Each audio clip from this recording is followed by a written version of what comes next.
What's up, guys? It's Lucas again. In this tutorial, I'm gonna show you how to do some simple animation to make this ladybug move around. The first thing you need to do is double click on start,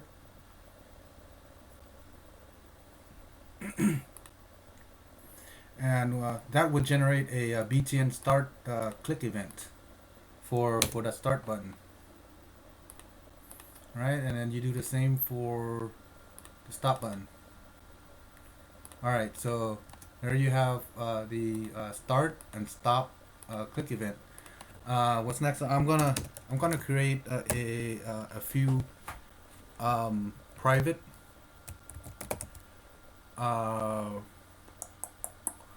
start as boolean. Okay, so that start is a boolean. Okay, and then we're gonna change the boolean value to true or false based on what the user clicked. So if they click on start, we want the start equals true, and then if they click on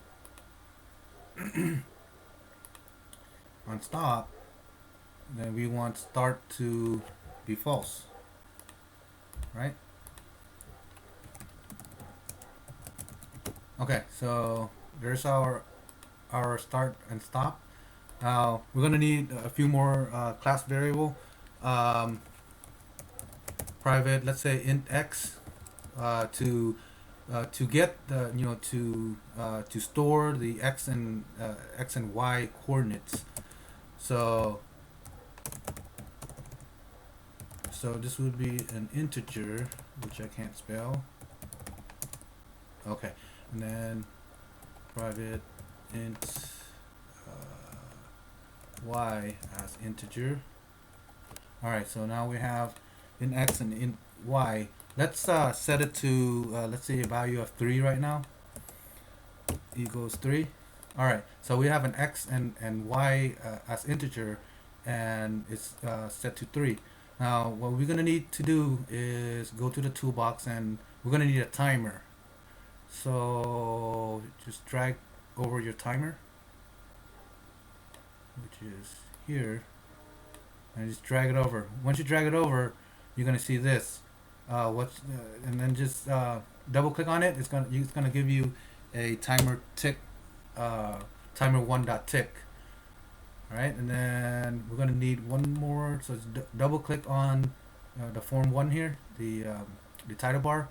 What that's gonna do is it's gonna give you a form one load. Okay, this gets fired every time the form load, basically. Okay, uh, and so basically you have a button and then you have a timer tick. So basically a timer tick, uh, it's kind of like a loop. You can basically say for every tick of the timer, do what's inside here, right? So that's how you should consider that. Now I'm going to show you how we're going to move the pick bug. There's a property. So we named the picture pickbug dot location. All right, equals new point, and then it takes in an x and a y value, and here we are with the x and y value.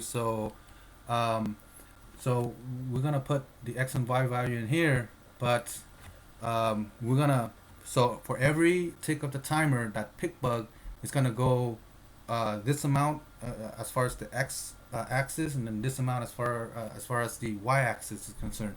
So what I'm gonna do is I'm going to uh, increment the pick bug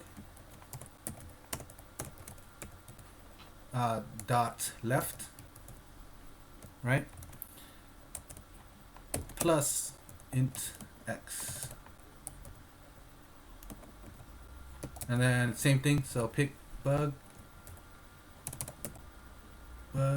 dot top plus what is that, in x, in y, in y. All right, so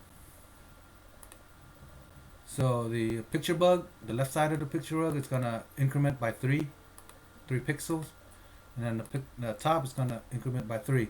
So what that does is it pushes the picture down and to the left. It doesn't do anything yet, but all right, let's change our code here. We can do if start equals true, right? Do this.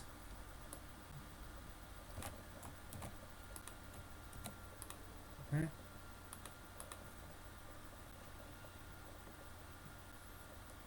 And then it doesn't do anything. Well, oh, we didn't. Yeah, we didn't set the timer. All right, so on your phone will load timer one because we didn't name our timer. So timer one dot interval. Let's just set it to 50 millisecond, and then timer one dot start.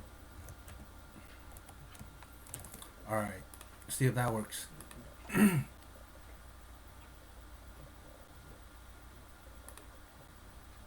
Cool. So it's now going, but it's not bouncing. So on the next tutorial, I'm going to show you how to make the ladybug bounce.